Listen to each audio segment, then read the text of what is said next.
Em princípio, não devemos, acredito eu, nos opor à autorregulação. Que exista a autorregulação. É até bom que ela exista.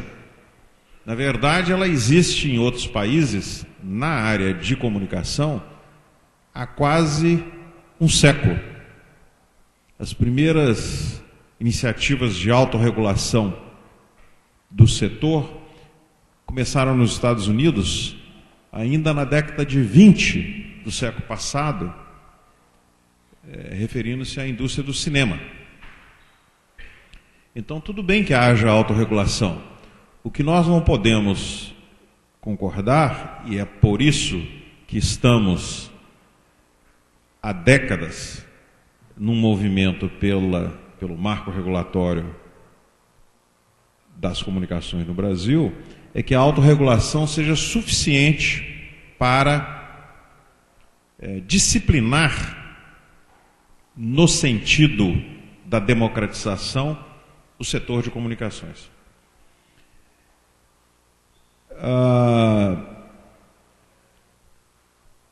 No Brasil já existe, há algum tempo, um órgão específico de autorregulação, que se refere à publicidade, que é o CONAR,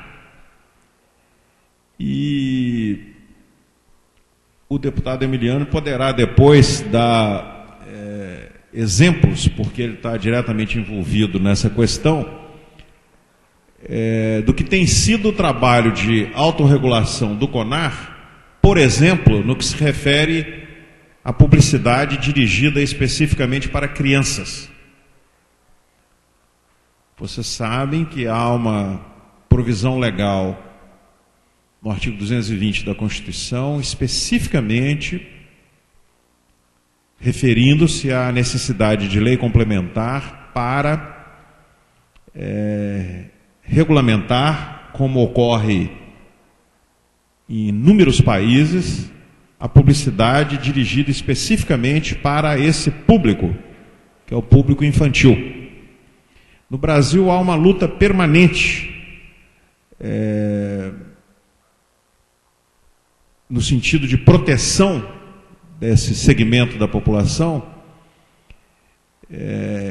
que a atividade autorregulatória do CONAR não tem absolutamente sido suficiente para equacionar no sentido dessa proteção. Há muito pouco tempo, a Alana, que é uma ONG que trabalha especificamente nessa área, deu uma declaração pública diante de uma reação do CONAR por causa de uma representação que a Alana fez em função de uma campanha publicitária da rede McDonald's no Rio de Janeiro. A Alana fez uma declaração pública falando que não reconhecia mais o CONAR como entidade de interlocução para efeito de regulação do setor. Esse é um exemplo. Um outro exemplo, que é de conhecimento geral também, a Anvisa, no ano passado, fez uma portaria, uma resolução, regulando, como manda a Constituição, aliás, a publicidade de alimentos que são nocivos à saúde, e a indústria alimentícia, através da sua entidade de representação, Associação Brasileira de Alimentos, ABA, uma coisa assim, entrou na justiça argumentando que a Anvisa não tinha competência para fazer essa regulação através de uma resolução e que isso exigia uma regulação específica do Congresso Nacional, exigia uma regulação.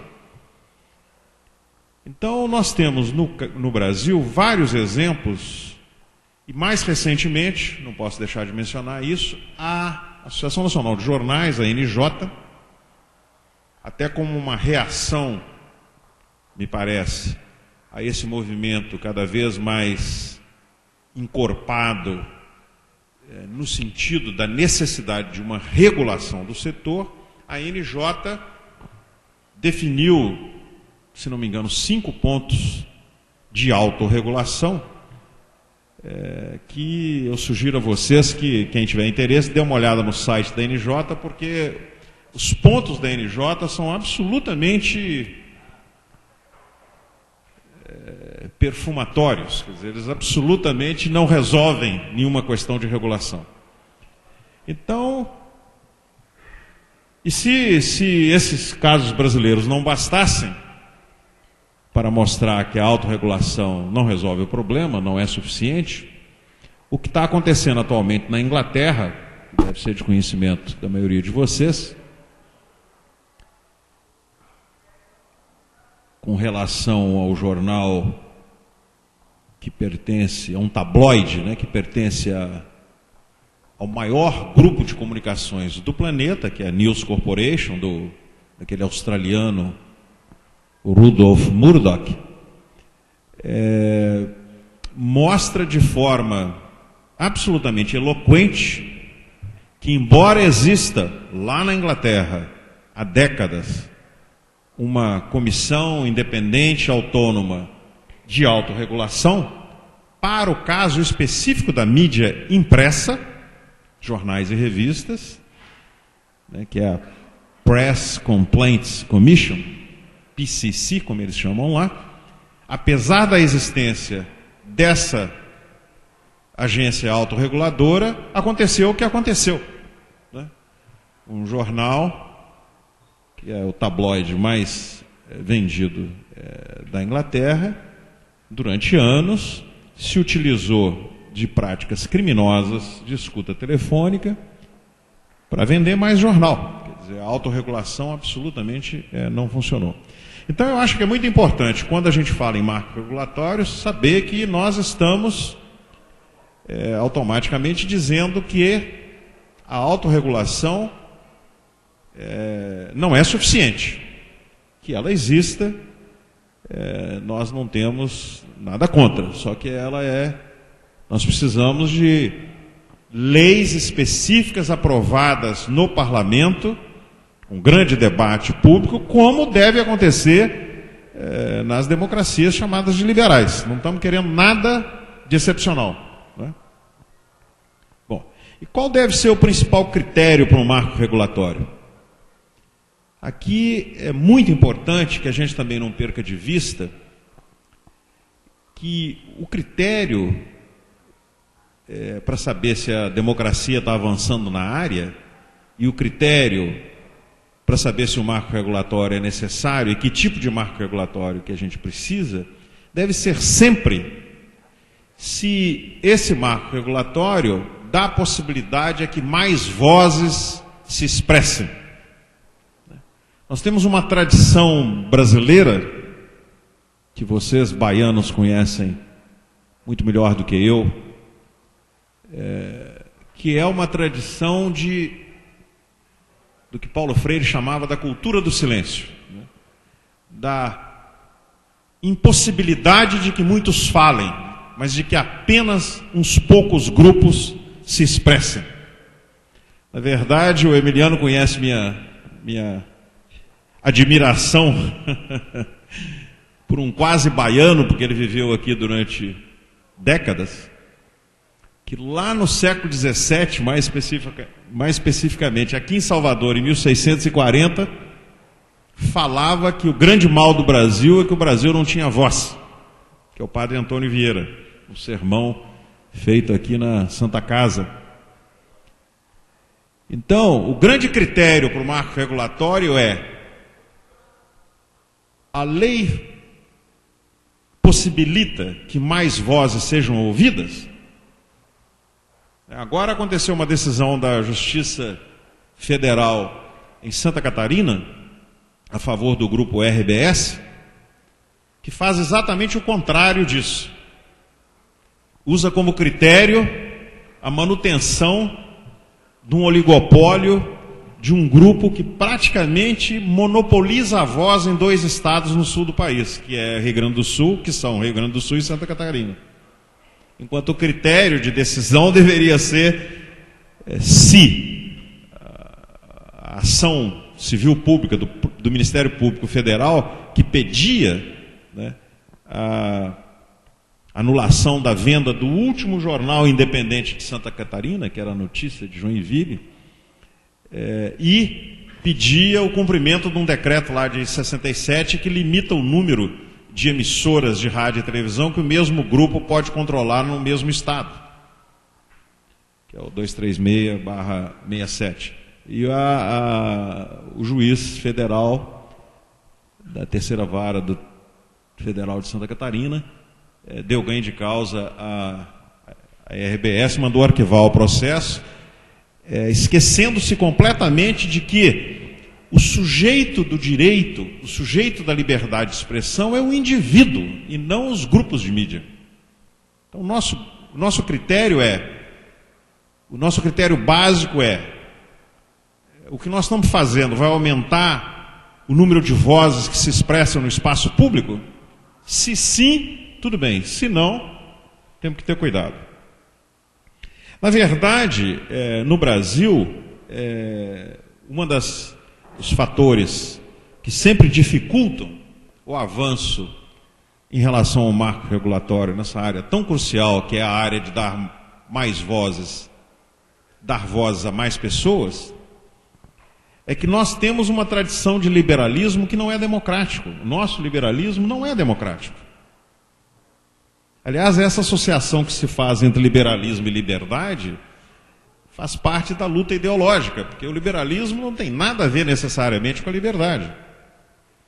Muito pelo contrário. O liberalismo identifica sempre o Estado como o inimigo da liberdade. E somente ele, o Estado, como inimigo da liberdade. Enquanto, muitas vezes, o Estado não só deve, como tem a obrigação de intervir para garantir a liberdade. E isso não é uma retórica de fala minha aqui, mas isso tem sido feito, por exemplo, nos Estados Unidos, em relação à liberdade de expressão. Existe um livro que eu recomendo para vocês, de um jurista da Universidade de Yale, que tem um nome esquisito, que chama Owen Fix. Eu falo sempre nesse livro, que chama A Ironia da Liberdade de Expressão, onde ele mostra como a jurisprudência da Suprema Corte Americana, no que se refere à liberdade de expressão, e ao contrário do argumento ideológico do liberalismo, essa jurisprudência tem justificado e consolidado a intervenção do Estado para garantir a liberdade de expressão de minorias raciais, étnicas, minorias por opção sexual e de maiorias, como, por exemplo, maioria de gênero, das mulheres, em várias ocasiões. Então, esse mote que é exaustivamente repetido, inclusive e principalmente no argumento sobre marco regulatório no Brasil, em defesa da autorregulação e contra a intervenção do Estado, como se o Estado fosse o único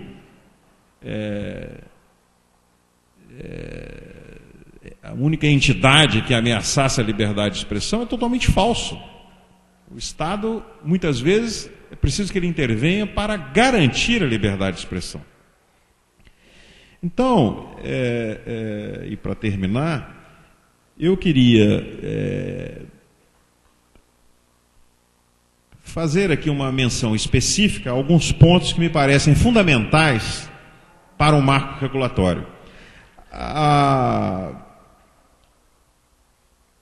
Há uma questão que também me parece que precisa de ficar clara, é que no Brasil nós estamos de tal forma atrasados em relação à regulação do setor de comunicações, que a primeira regulação que precisa de ser feita no Brasil é uma regulação de mercado. É preciso que a legislação garanta que haja competição no setor de comunicações.